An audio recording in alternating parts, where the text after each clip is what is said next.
Magandang araw, bagong Pilipinas. Sa pagtatapos ng Monday Flag Raising Ceremony ngayong araw, pinuri ni Chief PNP ang kapulisan at katuwang na ahensya sa mapayapang pagtatapos ng Trade Peace Rally ng INC. I commend all PNP personnel, augmentation forces, local government units, emergency responders, traffic management teams, and partner agencies for ensuring the generally peaceful conduct of the recent three-day public assembly.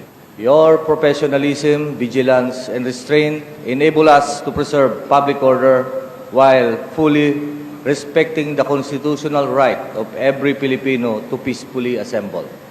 Though minor incidents occurred during the opening day, these were promptly addressed in accordance with the law, leading to the peaceful conclusion of the activity.